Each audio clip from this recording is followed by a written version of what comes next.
fraternité au fronton de tous nos édifices publics. On vit dans une république. Il n'y a plus, depuis 1877, de polémique pour savoir s'il est préférable d'être en république ou en monarchie, etc. Et pourtant, la république apparaît plus faible que jamais. La république apparaît plus faible que jamais parce qu'il manque un principe positif de cohésion nationale. Et la cohésion, ça ne veut pas dire tout le monde au garde à vous. Hein. C'est ce beau mot de concorde qu'on utilisait au XVIe siècle pour mettre fin aux guerres confessionnelles qui avaient ravagé la France. C'est quelque chose qui nous fait tenir ensemble dans notre diversité, parce que notre société elle est diverse, il y a une pluralité d'opinions, il y a une pluralité de cultes, il y a des gens qui croient en Dieu, des gens qui croient pas, etc. Mais il faut retrouver un principe positif de coexistence. Et ça, je crois que c'est le grand chantier politique des 10 années à venir.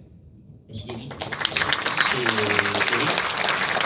C'est parce que cohésion que David à l'instant, c'est la justice, Eric. C'est un sentiment de justice qu'il faut.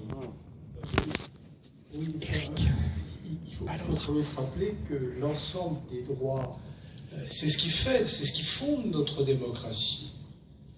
Et je ne crois pas que nous puissions remettre en cause ce principe à l'occasion de tel ou tel événement, si cruel soit-il. Je reviens à cette notion de dignité que j'ai essayé de développer un peu.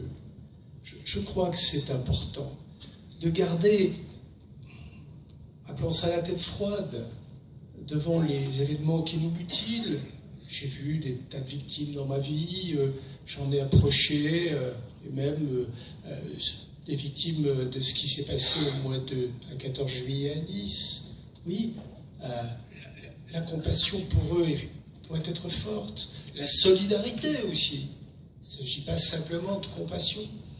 Mais je ne vois pas de raison majeure, si nous voulons conserver à la République toute sa dignité, de renoncer à ce qu'il a fondé au motif que certains voudraient nous faire peur au point de renoncer à nous-mêmes. Merci. Et pour prolonger ce que dit Éric de Montgolfier, moi je crois à l'importance du droit et j'ai l'impression que depuis quelques années, on le bouscule, le droit. C'est-à-dire que la règle est de plus en plus bousculée, et je crois que c'est ce que disait Éric de Montgolfier tout à l'heure, on le bouscule pour jusqu'à le pousser dehors. Et je pense qu'aujourd'hui, c'est le droit et l'application du droit et par les juges qui est aujourd'hui la première garantie, et de la sécurité, et aussi de nos libertés. Merci. Marc-Rémy, le mot de la fin. Ah, voilà. Mais moi, je crois... Plusieurs mots, allez-y.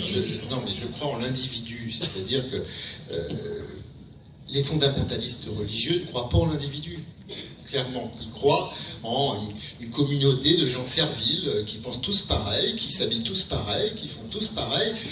C'est ça qui caractérise une dictature, en fait. C'est que des moutons et on n'a pas le droit, on doit faire ceci, cela, toute notre vie est réglée, on n'a que des interdits.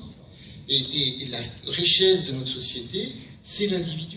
Et l'individu est riche à cause de sa liberté individuelle.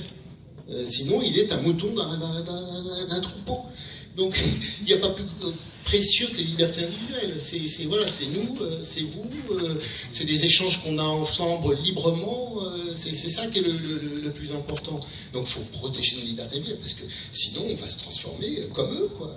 Ni plus ni moins, comme des gens qui, une masse informe, qui est capable de tout avaler, de tout accepter et d'obéir à une loi qui peut être mauvaise, à des gouvernants qui peuvent être mauvais, à des prescriptions mauvaises.